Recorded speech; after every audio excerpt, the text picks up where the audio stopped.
Now in the thoracic wall, let us talk about the intercostal muscles, the intercostal nerve, arteries, how these arteries anastomose with each other, and we'll also talk about the venous drainage of the thoracic wall, that is about the azygous and hemiazygous system of veins. So I'm going to start here with the intercostal muscles.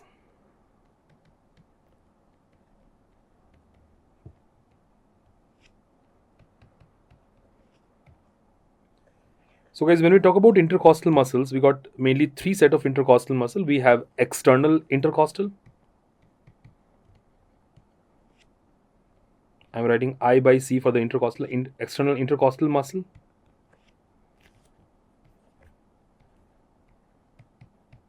We got internal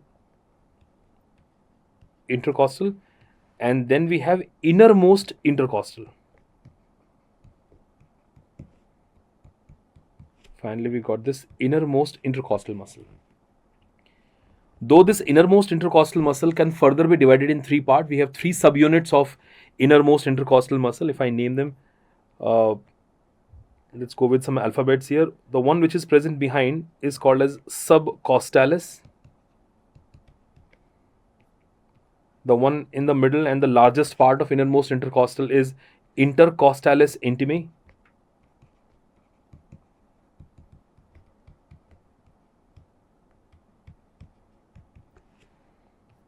And then we have the muscle that is transverse thoracis.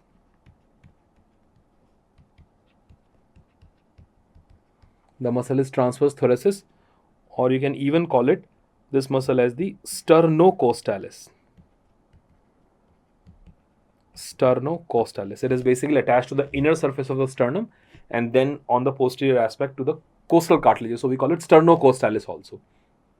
Well, just for now, let us just ignore these three parts of innermost intercostal muscle and consider these muscle: external, internal, and innermost. If I use some alphabets to mark these muscles on the diagram, let me use E for the external intercostal, I for the internal, and IM for innermost intercostal muscle. Okay, so to see the space between the two ribs, the intercostal space. Now guys, let us say this is a section going through a rib above. This is one rib present above here and there's a rib present below. So basically we are looking at the two consecutive ribs so that we can see the intercostal space in between the two. So it's a section and we are seeing it from the side. As we said already, external intercostal muscle will be present like this. It is more anteriorly placed. It's external. Followed by the internal intercostal muscle, which is more toward the costal groove. And the third muscle here is the innermost intercostal muscle, having three different parts, that is innermost intercostal. Try to label them exactly where I'm doing it so that your diagram is not spoiled. This here is external. This is internal. And let's say this is innermost intercostal. The first thing you should keep in mind is that out of these three muscles, it is between the internal and innermost intercostal muscle where we have this plane called as a neurovascular plane. All the nerves and vessels are present between the internal and innermost. So you have like intercostal nerves, intercostal artery, intercostal vein. They are all situated in between internal and innermost. But where exactly in that? That is in the upper part of this intercostal space. Upper part. So the arrangement of structures will be like we have first vein, followed by the artery, and followed by the nerve. The van, again van arrangement, V-A-N, that is van arrangement. And this van arrangement, as you can clearly see, is present between the internal and innermost intercostal muscle. That is true for all the intercostal spaces except first intercostal space. Except first intercostal space, where the arrangement from above downward is not van, it is nav, nerve, artery, and vein. Now this also is one of the AIIMS question. Nerve, artery, and vein. Situation of the vessels and nerve in the first intercostal space is first nerve, then artery, and then vein. In rest of all other intercostal spaces, it is vein, artery, and nerve. Now, this also tells me that if the nerves and vessels are present in the upper part of intercostal space, and let's say you have to perform a procedure like pleural tapping. So, for the pleural tapping, when you insert the needle in whichever intercostal space, you will make sure that the needle is not going through the upper part of the space because we do have nerves and vessels there. So, the needle should be passing from this region here. If let's say, guys, this here is a needle for the pleural tapping.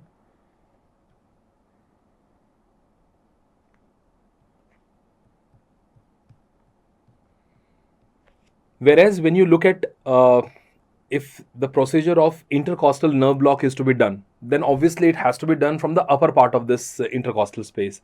Pleural tapping was done from the lower part, or you can say from the upper border, along the upper border of lower rib. And if the intercostal nerve block is to be given, that intercostal nerve block is given along the lower border of the upper rib. Now, like that. Because for that, obviously, you need to block the nerve, intercostal nerve only. So, this is for the nerve block, intercostal nerve block. So, be very careful what question is all about. If it is about pleural tapping from the lower part, if it is a nerve block, intercostal nerve block, it is to be done from the upper part here. Let me show you one comparative picture for this, and then we can move further from there. Now, this is the image which is showing you the same intercostal muscles only, guys. You can see the outermost muscle here. This is the external intercostal muscle. This one here is internal intercostal muscle, and this is innermost intercostal muscle. One thing I wanted to notice is that it is very easy to separate or differentiate between the external and internal intercostal muscle because their fibers are oriented 90 degree to each other. You can see they're going downward and forward, but they're going backward and laterally. So they are 90 degree oriented to each other. So when you dissect off this intercostal space, it is never difficult to separate the external intercostal to internal intercostal. The problem comes when you have to differentiate internal intercostal with innermost intercostal because the direction of both the fibers are exactly the same. And that is where this neurovascular plane comes into the picture. The easiest way to differentiate between the internal and innermost intercostal muscle is by looking at the nerves and vessels. You can see this vein, artery, nerve. They are the one present between these two muscles, and that's how you differentiate them in a real-time dissection. Don't be too much bothered about these nerves and vessels. They are the collateral of the same nerves and artery here. Like you have a main artery here, you have a collateral running in the lower part, the vein collateral is in the lower part, nerve and the collateral is in the lower part. So yes, while doing the procedure from the lower part of the space, these nerves and vessels are subjected to, or they are prone to the injury, but fine. I mean, they are collateral vessels and nerve. The major nerves and vessels are the main thing that we have to preserve. So we still have to go with the same principle that we discussed. Now, let us take all these intercostal nerves and vessels one by one in more detail. We'll first talk about the intercostal nerve. We'll see how exactly these nerves and vessels are spreading in the space. Then we'll look into the artery, and then finally we'll look into the venous drainage. So,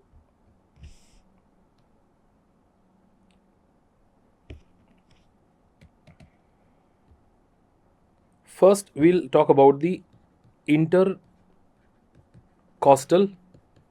nerve. Now, guys, in the intercostal nerve, before we go into the detail of nerve, what is the course of the nerve, we also have to find out that which nerves are typical intercostal nerve and which one are not. So obviously we have 12 pair of thoracic nerve, T1 to T12, but not all thoracic nerves are the typical intercostal nerve. Yes, they are running in the intercostal space, but that will not make them typical. What do you mean by typical intercostal nerve? The nerve which is supplying the intercostal space and the thoracic wall only. That is typical. If you see a nerve going beyond the thoracic wall, like into the upper limb, axilla, or into the abdominal wall, then it is not a typical intercostal nerve. So that is the way to differentiate it. The one mistake which I've seen people does is that they try to compare the typical intercostal nerve with typical ribs, which is not the case here. We're not talking about the ribs, we are talking about the nerves. This is a two different story altogether. Typical intercostal nerve, as I said, are the one which supplies intercostal space and thoracic wall, but not beyond the thoracic wall. Like, if I ask you T1, let me start with one. T1, is it a typical intercostal nerve? No, it is not. Why it is not? Because T1 contributes to brachial plexus also. It supplies upper limb. T1 contributes to the brachial plexus. It supplies upper limb. So it is not a typical intercostal nerve. What about T2? T2 again is not typical intercostal nerve because there is a nerve given off from the T2. the lateral cutaneous branch of T2 joins with the medial cutaneous nerve of arm. Lateral cutaneous branch of T2 joins with medial cutaneous nerve of arm to supply the skin of the arm here and in the axilla, and that is called as the intercostobrachial nerve. So T2 gives rise to the nerve called as intercosto, or till intercosto is all good, but now it also called as intercostobrachial nerve. It is supplying brachium. So it cannot be a typical intercostal nerve because it supplies the skin of the axilla and the medial side of upper arm.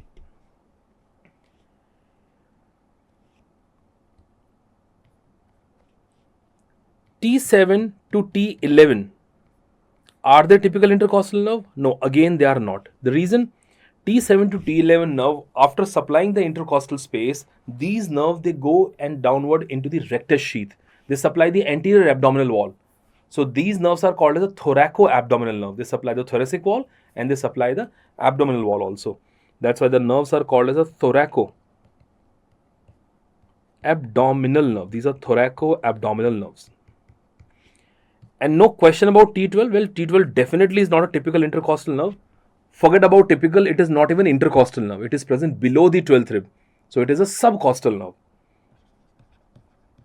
It is a subcostal nerve, and moreover this nerve also supplies the muscles of the anterior abdominal wall, especially like pyramidalis muscle of the anterior abdominal wall is supplied by T12 alone. So that makes all these nerves not to fall under the category of typical. So what are the nerves left? So guys, it is only T3 to T6. T3 to T6. Now these are the nerves which are called as the typical intercostal nerve. If the question is asked, now you know the reason why do we call them typical, because these T3, T4, T5, T6, only 4 nerves, only 4, T3, T4, T5, T6, only 4 nerves are typical because they do supply intercostal space and the thoracic wall, not upper limb, not axilla, not anterior abdominal wall. So that's why they are typical. To understand the muscle arrangement along with the intercostal nerve and artery, let me help you draw one transverse section. It's just a schematic diagram, and that will be easy for you to remember that how exactly nerves and vessels are running in the intercostal space. Just now we saw a section in which you can see the arrangement of the structures, like we have vein, artery, nerve. Now we need to see how exactly they're running from posterior to anterior in that space. So guys, this is not only going to work for the nerve, for the artery and for the vein also. Okay, so I'm drawing a transverse section of one side. Let's say, if just for the reference sake, imagine if this here is the vertebral column.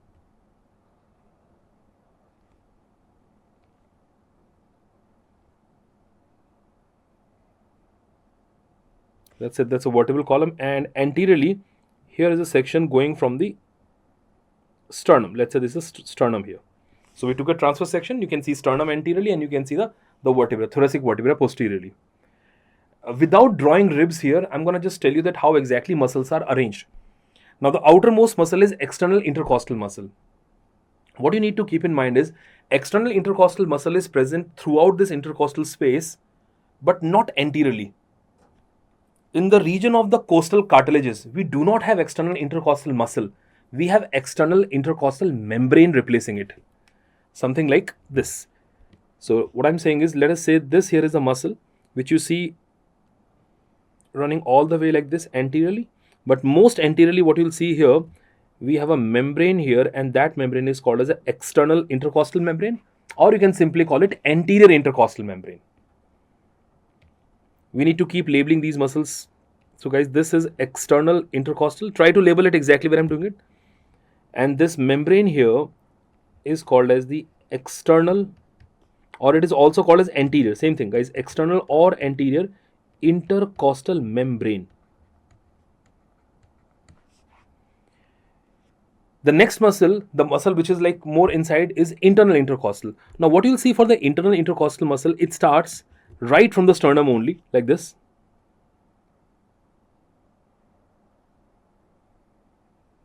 But again, on the posterior side, now we have a membrane present on the posterior aspect here. So for this, a membrane is present posteriorly. This time the muscle is what? This is internal intercostal. And this membrane here, let me label it here. This membrane here is internal. Either you call it internal, that is based on the muscle, or you can call it posterior intercostal membrane. Coming to the third muscle, that was innermost intercostal, and we already said we got three parts of that muscle. One part which is present only posteriorly will be called as subcostalis. The major area is covered by the muscle called as intercostalis intime, and the sternocostalis, also called transverse thoracis, will be anterior. Something like this. So we have the muscle present in this region, that will be subcostalis. Then we got this intercostalis intime, and then there is a sternocostalis part. So we already discussed that we have three part of innermost intercostal muscle. If I just go with this name here, this is the sternocostalis or transverse thoracis. Sternocostalis. The posterior one, that is the subcostalis, whereas this one here is the intercostalis. Intercostalis intime. Intercostalis intime. Well, I don't have to tell you that where is the neurovascular plane. This is the neurovascular plane. All the nerves and vessels of intercostal spaces will be present here between internal and innermost intercostal. And now if I talk about nerve there, guys, if I try to show you the intercostal nerve that we said, like a typical intercostal nerve, how will it be seen running? The typical intercostal nerve will be running in this, like this. It will be running in this space, will be coming all the way anteriorly like this. That is an intercostal nerve here. And what you see this, what typical intercostal nerve will do, that it will give off a cutaneous branch on the lateral side, which will come out like this, piercing these two muscles. An anterior cutaneous branch which will come out like this, piercing one muscle and one membrane. Lateral cutaneous branch is piercing both the muscles. But anterior cutaneous branch of this typical intercostal nerve pierces internal intercostal muscle but external intercostal membrane. Be careful, it is not piercing the muscle, it is piercing the membrane on the anterior aspect. This branch here is the lateral cutaneous branch, and this one here is the anterior cutaneous branch. Yes, these branches, they have their further branching, like lateral cutaneous branch will come out and will give off one posterior division, one anterior division to supply this part of the skin. Anterior cutaneous branch will give off a lateral branch and medial branch to supply the skin of this part here. Let's not too much bother about it. So we just need to know that how exactly these nerves are coming out. If the question is asked that how lateral cutaneous branch of typical intercostal nerve or intercostal nerve comes out, it comes out by piercing internal and external intercostal muscle both. But anterior cutaneous branch, it comes out by piercing internal intercostal muscle but external intercostal membrane. And the same is with the arteries. Arteries are also running like this only here. So you can see the nerve in the posterior part is present between this and this muscle. In between it is present between these two muscle, and anteriorly it is present between these two muscle here. So you can always look at the diagram and you can always understand that what exactly is the course of the nerve. Now, if I take you back to the same point where I said that during the pleural tapping, the pleural tap, if it is done, then what are the layers which are punctured by that needle? Now, we already said the pleural tapping is done from the lower part of the intercostal space. Imagine if the pleural tap is done here in the mid-axillary line. So we'll first pierce what? Skin. Then we'll pierce the fascia. After fascia what? After fascia, the muscle, that is serratus anterior muscle, will come. So we have a muscle which is present here, the serratus anterior. So that serratus anterior muscle will be punctured. And after serratus anterior muscle, then comes external intercostal, internal intercostal, and this one, that is intercostalis intime. Now, just saying that innermost intercostal muscle may not be the specific answer. They might be asking that which part of the internal intercostal muscle, innermost intercostal muscle, and that is intercostalis intime, will be pierced by the needle in the midline if it is done in the mid-axillary line. We go further inside, there will be fascia called as the endothoracic fascia. We go further inside, there will be parietal pleura, and that's how you reach the cavity, that is a pleural cavity. So no harm in writing that. If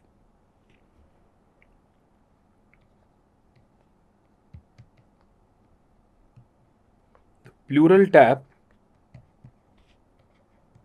in mid-axillary line,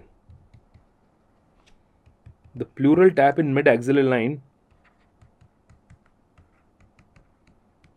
will pierce what structures? Like, so let's go in a sequence from outside to inside, that is from superficial to deep. The first thing will be obviously the skin. After skin, it will go through the fascia, the superficial and deep fascia. After fascia, the muscle that we'll talk about is the serratus anterior. As we know, serratus anterior muscle is attached to the outer surface of first 8 ribs. So serratus anterior muscle. After serratus anterior, then it will be the external intercostal muscle. After that, it will be internal intercostal muscle. After that, there is innermost intercostal muscle, but because we are talking about mid-axillary line, so we got to be very specific about it. Which muscle? That is a intercostalis intimi. Intercostalis intimi. After that muscle, the fascia, that is the endothoracic fascia. The endothoracic fascia, and crossing the endothoracic fascia, finally the needle will go through the parietal pleura. That's what the target is, to pierce the parietal pleura and reach the pleural cavity. So these are the structures which are pierced by the needle while doing the pleural tapping in the mid-axillary line. The skin, fascia, serratus anterior, external, internal, intercostalis intimi muscle, the endothoracic fascia, and the parietal pleura. A little bit of that can be understood by looking at the same picture again that we just saw. This one here. Look at that. Now this is the pleural cavity I'm talking about, guys. If this is the pleural cavity here, and the needle has to reach all the way till this point. So as I said, first it goes through the skin and the fascia. So we got a skin and the fascia first. So this is the skin and the fascia thing. Number one, there is a fascia. You can see the fat in the facial layer. Then look at this muscle which is attached to the ribs. That is serratus anterior muscle. You can see the muscle attached in. Then you can see the number 4, that is external intercostal. You can see internal intercostal. You can see this innermost intercostal muscle. Which part of innermost intercostal? That is the intercostalis intimi, if it is mid-axillary line. Look at that yellow thing, that is the endothoracic fascia, that is number 7 I'm marking there. And this here, number 8 I'm putting it, that is for the parietal pleura. And that's how we reach the pleural cavity. So we talked about the intercostal muscle arrangement, we talked about the intercostal nerve, and we saw how exactly these muscles are spaced there. Let us also now look into the intercostal artery. Now, before we go into the detail of the internal thoracic artery, we first need to know that in a typical intercostal space, how exactly that space is supplied by the aorta as well as the internal thoracic artery. So basically, there are two major arteries contributing to every single space. So coming to the arterial supply.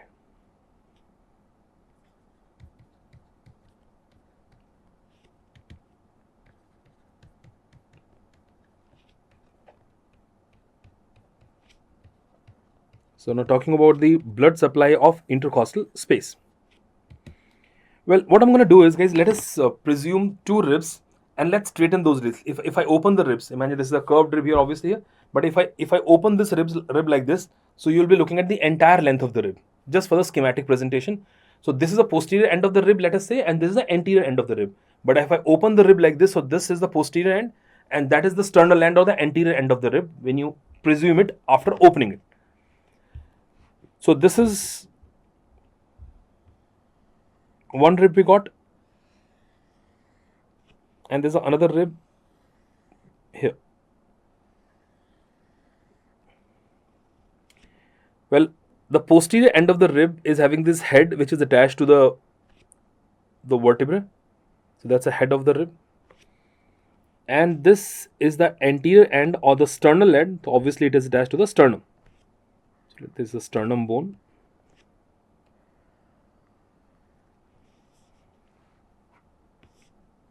I'm just writing H here for the head. That's the posterior end. And what else you will notice? You will notice the costal cartilage is present toward the anterior aspect. Let me highlight that portion. This here is a costal cartilage. We know that ribs are attached to the sternum through their costal cartilage. So let us say this is costal cartilage. So this junction, I can say it is a costochondral junction. More or less, this is a costochondral junction. Now what I'm saying is that, fine, intercostal arteries are mainly coming from aorta. Like descending aorta will give off the intercostal arteries, and they are the one running in the intercostal space. And because aorta is present on the posterior side, so these arteries are also called as posterior intercostal artery, because they start from the posterior side and come anteriorly. So we call them posterior intercostal artery. But guys, these posterior intercostal artery will supply majority of the space, but not everything in the intercostal space. What I'm trying to say here is, let's say this is the aorta, the descending aorta. If this is the descending aorta, and this gives off a typical intercostal artery. We know that a typical intercostal artery runs in the upper part of the intercostal space. So here is a posterior intercostal artery coming out from here, and that you will see running in the upper part of the space. And you will see these arteries extending more or less to the costochondral junction. Well, it's not exactly costochondral junction, but yeah, somewhere close to the costochondral junction.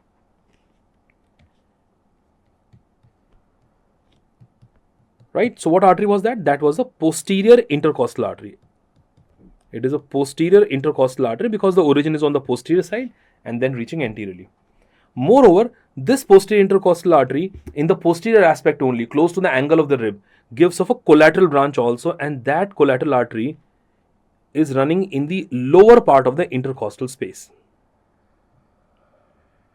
Like this, till the costochondral junction. This is a collateral branch. This is the collateral branch.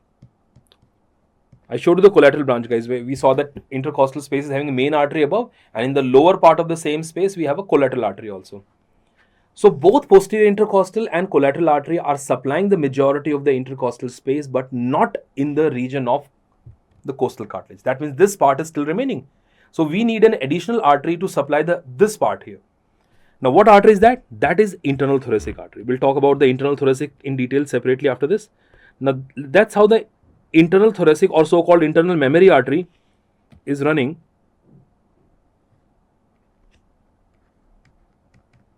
This is internal thoracic artery, also called as internal mammary artery. Guys, we talked about this internal thoracic artery in the subclavian also. It is a branch coming from first part of subclavian artery.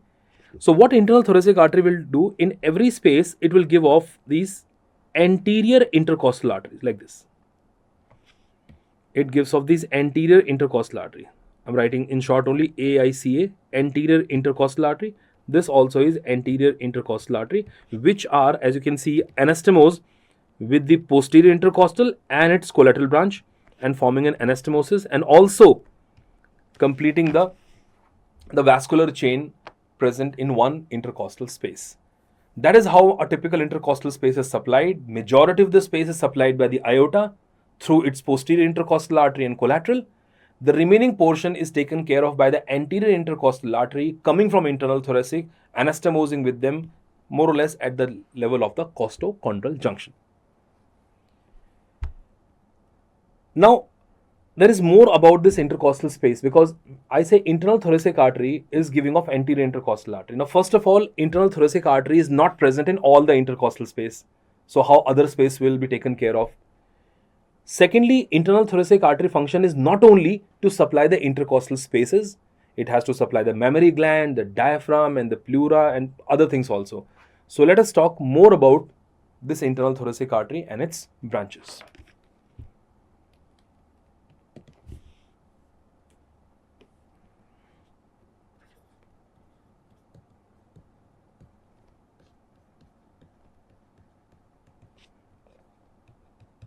As I said, internal thoracic, also called as the internal mammary artery.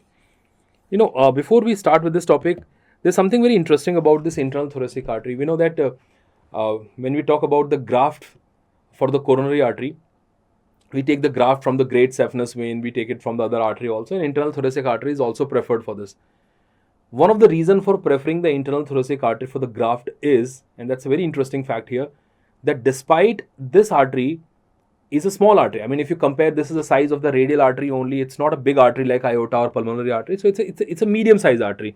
And we know medium-sized arteries are called as muscular artery.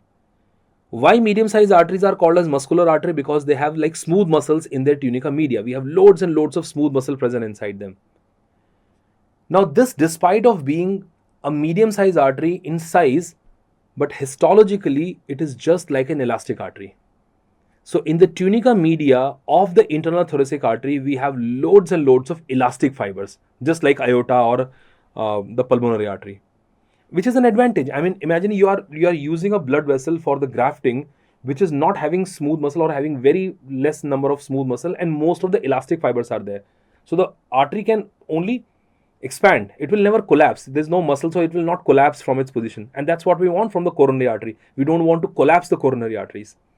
So this is one of the reasons that this internal thoracic artery is also preferred for the bypass graft. For what reason? That size of this artery is of medium size artery, but histologically it looks like an elastic artery. When you put it under the microscope, you will see the tunica media of this artery doesn't look like a normal medium size artery. It looks like a tunica media of an elastic artery, having loads and loads of elastic fibers. Now, let's say this here is a sternum. Now, let's understand the course of this artery, guys. If this is a sternum here, and if this is a xiphoid process, and that's the manubrium, right? This. Now, how many costal cartilages are directly attached to the sternum? How many costal cartilages? The first 7 costal cartilages have direct articulation with the sternum. The first costal cartilage, this is the first one, let's say. Second, we already know second is present exactly at the level of sternal angle. So this is second costal cartilage. Third, fourth, fifth,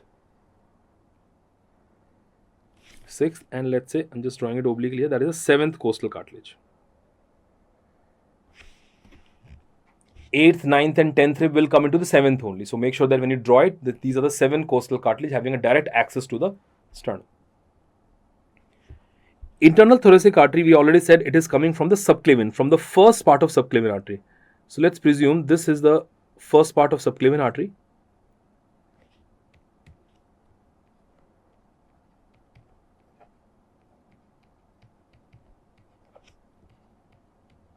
This here is the first part of the subclavian artery, and it gives off the internal thoracic.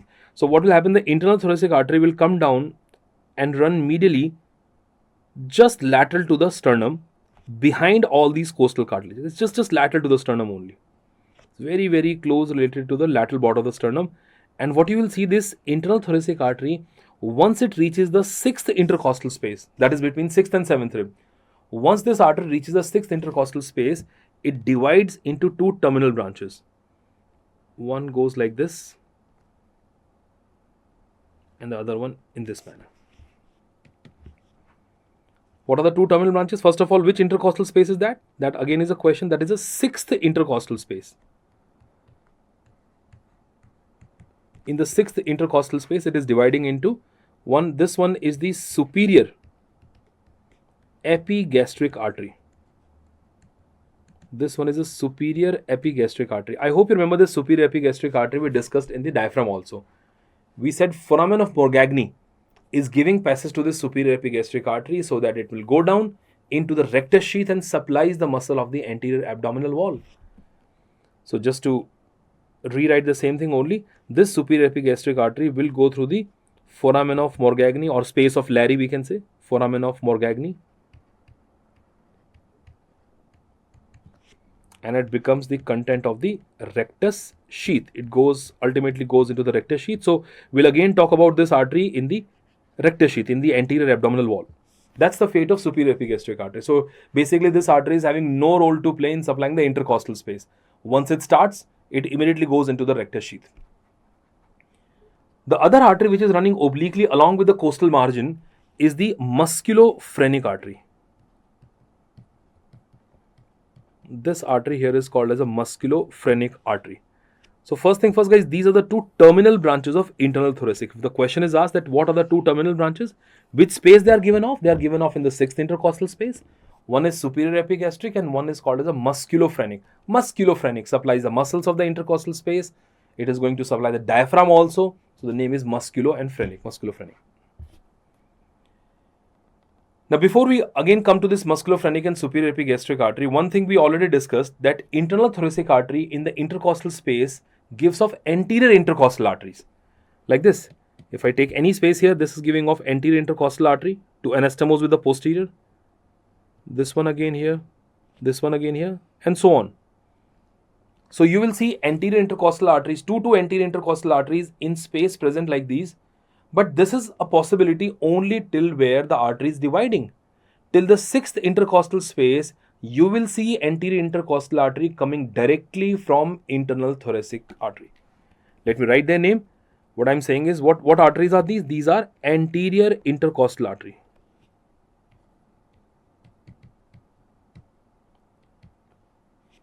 These are anterior intercostal arteries, and these anterior intercostal arteries from first to sixth intercostal space.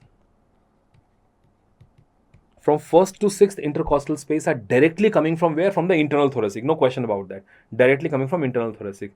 Now the question is, do we need anterior intercostal artery only till sixth space? We have a space below also, that where those anterior intercostal artery will come from. Now the first we have to think about that in how many more spaces we need anterior intercostal artery. Till sixth it is done, no problem. What about the remaining spaces? We need anterior intercostal artery in the 7th space, 8th space, 9th space. Now 10th space, yes or no? Think about it. Do we need anterior intercostal artery for the 10th space? Well, the answer is no. Why? Because 10th intercostal space is present between 10th and 11th rib, and 11th is a floating rib. Floating rib is only on the posterior side, not on the anterior side. So there is no intercostal space, 11th intercostal or 10th intercostal space present anteriorly. We only have 3 more intercostal space left anteriorly in which anterior intercostal artery is needed. So the answer here is that it's the musculophrenic artery. It's the musculophrenic artery which also gives off the anterior intercostal arteries. But in what spaces? In 7th to 9th intercostal spaces. Now that's a good question to be asked. That in the 7th, 8th and 9th intercostal space, the anterior intercostal artery come from musculophrenic. And in space number 1 to 6, anterior intercostal artery will come from directly from the internal thoracic artery. Overall, what are the branches of internal thoracic? If I just now enumerate all the branches of internal thoracic at one place for you.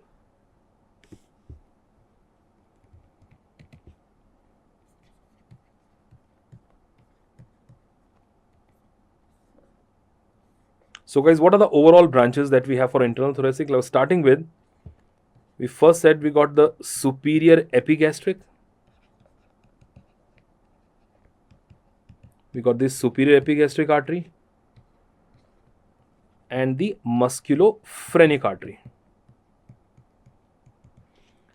We also said superior epigastric and musculophrenic artery, they both are the terminal branches. This again can be a question. These are the terminal branches of internal thoracic. Then what else? We also saw anterior intercostal arteries coming directly from it. I don't have to write which space, first to sixth intercostal space. This was number 3, sorry. What else? Now the internal thoracic artery, guys, it is also supplying other structures, like it gives off a branch into the anterior mediastinum. Internal thoracic artery is running in the anterior mediastinum only. And what we have in the anterior mediastinum are the remains of the thymus gland. We have some remains of thymus there. We know that thymus migrates downward after development. So it gives off the mediastinal branches. It gives off the mediastinal branches to supply remains of thymus. To supply the remains of thymus gland. Then it gives off the artery called as pericardiophrenix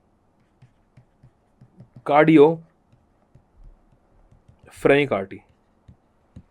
Pericardiophrenix artery. Guys, look at the name, pericardiophrenix. So this artery is going to supply the pericardium also, and it is going to supply the diaphragm also. The name, that's why it is a pericardiophrenix artery. Now, see what pericardiophrenix artery will do. It is, first of all, this pericardiophrenix artery, it runs with the phrenic nerve. Now, phrenic nerve is running along the heart only, with the right and the left border of the heart. So it runs along with the heart. So this pericardiophrenix artery, it supplies fibrous pericardium. On the outer aspect, it will supply the mediastinal pleura also. The pleura is supplied by the same artery. And then it goes down to supply the diaphragm as well. So that's what the pericardiophrenik artery is doing. It runs with phrenic nerve. First of all, it runs with phrenic nerve. They're very, very closely related to phrenic nerve. When you see the phrenic nerve in the thorax, you basically have to separate this artery and the nerve from each other. So runs with phrenic nerve. Runs with phrenic nerve and supplies diaphragm, of course. It supplies diaphragm. It supplies mediastinal pleura. It supplies the mediastinal pleura, and of course it supplies the fibrous pericardium also. It supplies the fibrous pericardium, the pericardiophrenik artery. And lastly, as we all know that internal thoracic artery is also called as internal mammary artery, which tells you that in case of females, it gives off perforating mammary branches. To supply the breast, it gives off perforating mammary branches, especially in 2nd to 4th intercostal space. 2nd to 4th intercostal spaces. Perforating mammary branches in 2nd to 4th intercostal spaces, and that's the reason we call it internal mammary artery also. So this is overall about the internal thoracic artery. We got the two terminal branches, the superior epigastric, musculophrenic, anterior intercostal artery. Anterior intercostal arteries are the one which are anastomosing with the posterior. We got a mediastinal branches to supply the thymus. We got a pericardiophrenik artery running with the phrenic nerve and supplying all the surrounding structures like diaphragm, the pleura, and the fibrous pericardium. And it also gives off perforating branches in the upper intercostal spaces to supply the mammary gland also. So that's how the internal thoracic artery is going through. Now, finally, before I go to the venous part, whatever we've discussed here in the intercostal artery and the intercostal nerves, let me show you a picture here because we drew the schematic diagrams. It is always good to look into an atlas image to have better comparison. So guys, this is an image we drew. That was a very, very schematic picture. I'm going to try to show you another picture in which you can see how exactly these things will look like in an atlas image. Now look at this image first. This is for the intercostal nerve. Let me keep highlighting the things for you. If you look at the muscle on this side here, that is external intercostal muscle. This one is external intercostal muscle. And this is the external intercostal membrane. This one is the membrane where I'm putting this asterisk sign here. Similarly, if you see posteriorly, this is internal intercostal muscle. If you see from the inside, that in the middle, you can see there's a muscle in the middle that is internal intercostal, and posteriorly that is an internal intercostal membrane over there.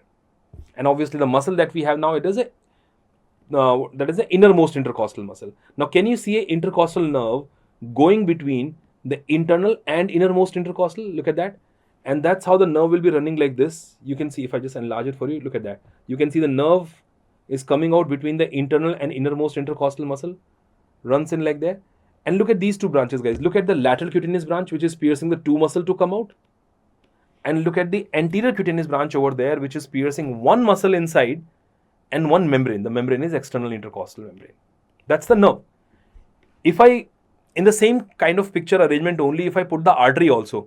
Now you already know from the aorta, the posterior intercostal artery will come along with collateral branch. And from anteriorly, we have an internal thoracic artery giving off anterior intercostal artery. And that is evident from this picture. Look at that. Although even veins are shown in there, but just don't get confused. Look at that. From the aorta here, that is the aorta. You got a posterior intercostal artery entering there. And can you see that posterior intercostal artery, it gave off the collateral branch. Look at that one. That is a collateral branch running in the lower part. And that collateral branch is given at the level of angle of rib. It runs in the lower part. So by the time the artery reaching anteriorly, you can see the artery there. Let me enlarge it again. You can see the artery there. That is a posterior intercostal artery. This one here is the posterior intercostal artery. And this one here is a collateral branch. And can you see they are anastomosing here and here with the branch coming from internal thoracic. The internal thoracic artery giving off one branch above and one branch below, and they are anastomosing with it. As I said, they usually say it comes till the costochondral junction, but that is not the exact point. this anastomosis can be slightly right and left to it, usually more toward the lateral side. So that is the anastomosis between the branches from the aorta and from the internal thoracic artery in one typical intercostal space. Finally, in the thoracic wall, guys, let us talk about the azygous and hemiazygous system of veins. Now, whatever veins now you're looking at, you also have the veins here. The posterior intercostal vein are going, the collateral vein is also there. When these veins, they go posteriorly, they are going to drain into the azygous vein, which is present on the right side, and hemiazygous and accessory hemiazygous vein present on the left side. Let me just show you a picture first, then it will be easy for you to draw. If you look at this image, this is what it's showing is. Obviously, that is a superior vena cava there, and this one here is an inferior vena cava. So there is a heart in between which is being removed. Now what you see, that look at this vein. This is a vein which is basically connecting the inferior vena cava to the superior vena cava, and that is a azygous vein present on the right side. So that is a azygous vein. Azygous means unpaired. If I enlarge this picture for you, can you see this azygous vein is coming forward and draining into the superior vena cava? So this basically goes like this and comes in front to drain into the superior vena cava. That is what you call as a arch of azygous, I told you. On the left side, there is no azygous vein here. So we have basically copy of azygous vein. In the lower part, we have half of the copy. So we call it hemiazygous vein, which is draining into azygous only. And we have accessory hemiazygous coming from above, and that is also draining into azygous. And that's how these intercostal veins are draining into the azygous or hemiazygous or accessory hemiazygous. And that's how the venous blood is ultimately reaching the superior or the inferior vena cava. But there are some really good questions here to be understood, which we can have a better picture of with the schematic presentation. So let us talk about the venous drainage of the thoracic wall. And the venous drainage of the thoracic wall is all about the azygous and hemiazygous veins. Azygous and hemiazygous veins. The meaning of azygous, I already said. Azygous means unpaired. That is only present on the right side. On the left side, there is no azygous. We simply have hemiazygous or accessory hemiazygous. So I got to start from the same point only where we said we have superior vena cava, guys. Now look at this. Let's say this here is a right brachiocephalic vein and this one is a left brachiocephalic vein. Left brachiocephalic vein is longer. And that's how the superior vena cava is formed. Let's write all these. This here is the right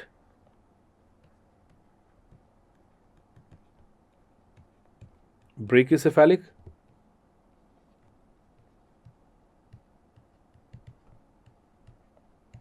left brachiocephalic, and together they are giving rise to this superior vena cava. Azygous vein is present on the right side. I'm just using a different color so that there is no confusion, guys. This here is the azygous vein. You can see it is draining into the superior vena cava only. Let me put an arrow because the blood goes in this direction. That is a azygous vein.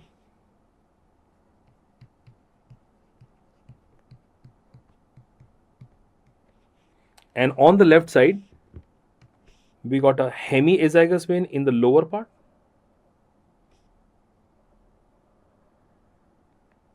Like this, which is ultimately draining into azygous only, and accessory hemiazygous in the upper part.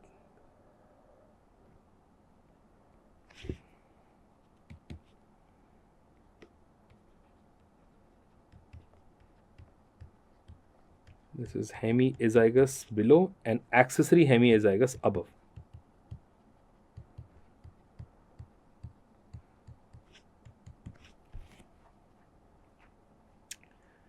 You know, and of course, inferior vena, if I just put the inferior vena cava also here, let me just do that as well. This is the inferior vena cava.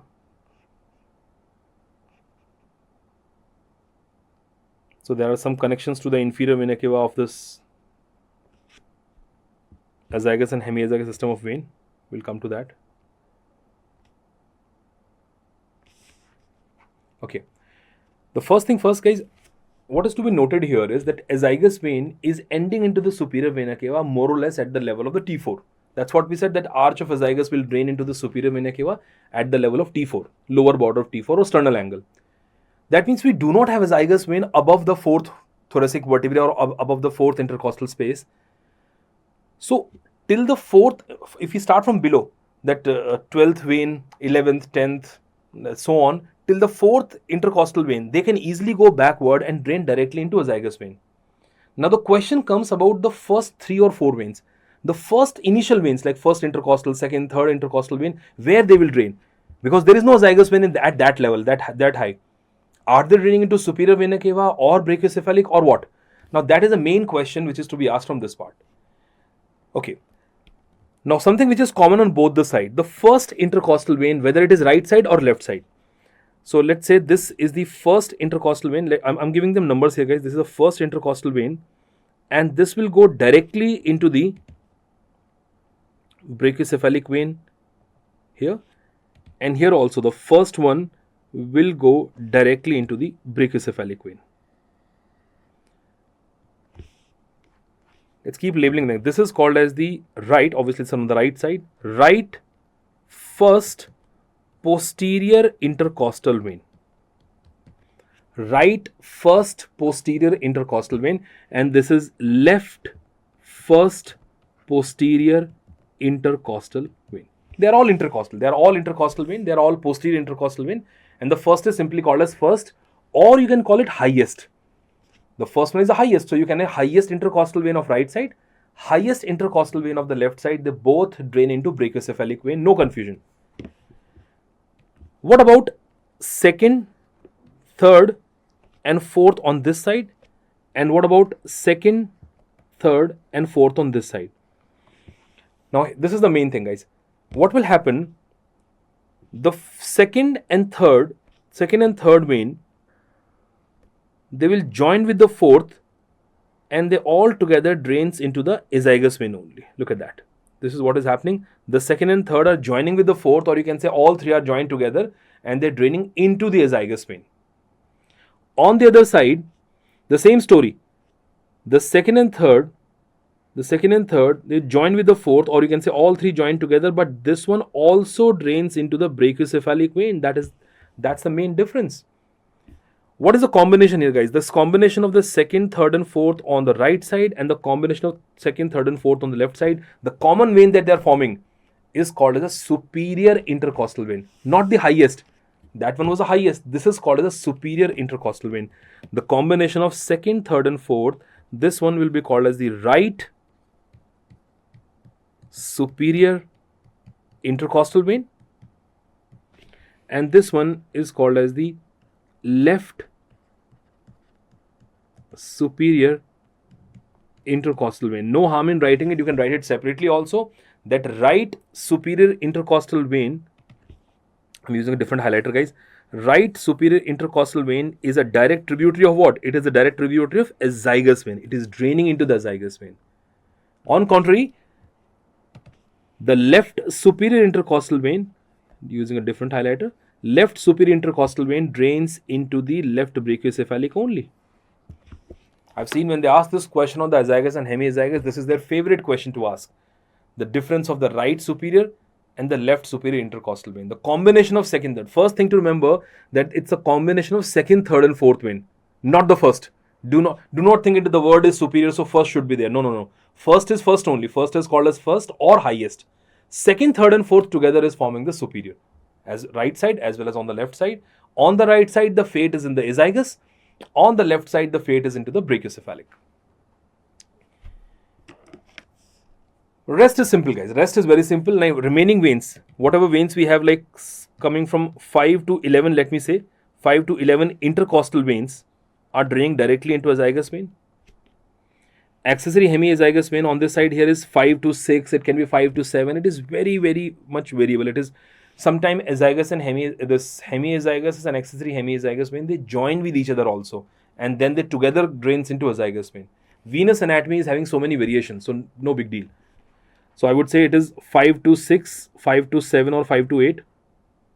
The veins which comes into here, I'm going with 5 to 8, let's say, and remaining 9 to 11 are going into hemiazygous. And as I said, nobody is going to ask you this question, or they can't question you, because this is very much variable. It can be 5 to 7 and then 8 to 11 also, and other variations are also possible, like both the veins are fusing with each other. I did not say 12th. The subcostal vein. First of all, that is not an intercostal vein. The 12th vein is called as a subcostal vein. It is below the 12th rib. Subcostal vein, yes, it is a tributary of the azygos on the right side. On the left side, it is a tributary of hemiazygos, but that is considered as a formative tributaries. It is one of the vein which is forming the azygos and hemiazygos vein. Now, if the question is asked to you that how azygos and hemiazygos veins are formed, how they are formed, now then we have to look into it, guys. Azygos vein, formative tributary.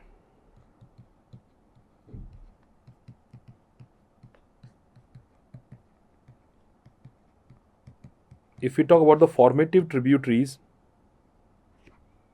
so first let's talk about the formative tributary of the azygos vein. Okay, now one of the formative tributary will be the vein which is coming from the lumbar region below, and we call it lumbar azygos vein, a lumbar ascending vein. Let me try to give them some numbers here, guys. Let me give it A. This is the vein coming from below. Let's say this is the number, the B, which is connecting it to the inferior vena cava, and the subcostal vein that we said, 12th one, that is C. So there are basically three veins which are more or less joining with each other, and then this azygos vein is formed. So formation or the formative tributary of azygos vein is A. A, I've given it to which one? It is called as a lumbar, right? Obviously, I should write right side. A is what? A is right.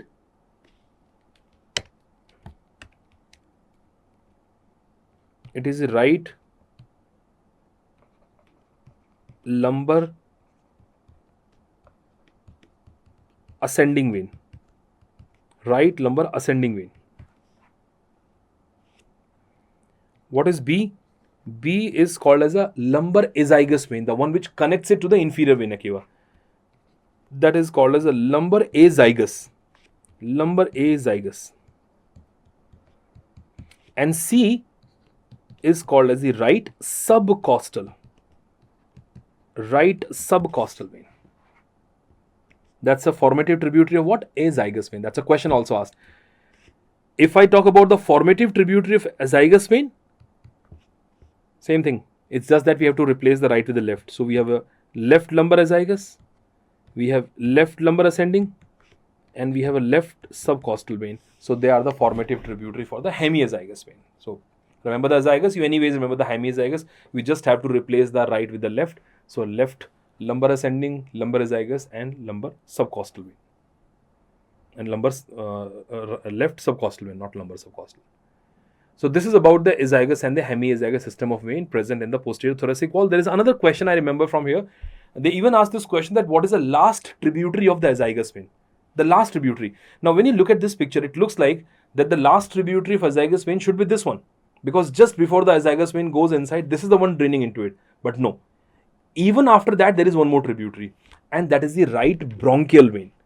Guys, the right bronchial vein is the final or the last tributary of the azygos vein. Please note that down. That right bronchial vein is the last tributary of azygos vein. Right bronchial vein is the last tributary of azygos vein. So that concludes the thoracic wall for us. We talked about the muscles, inlet, outlet we already saw. We talked about the intercostal nerve, artery, and now the veins also. In the next section, we'll talk about we'll get inside the thoracic wall and we'll talk about the viscera, the pleura and the lungs and the heart and so on.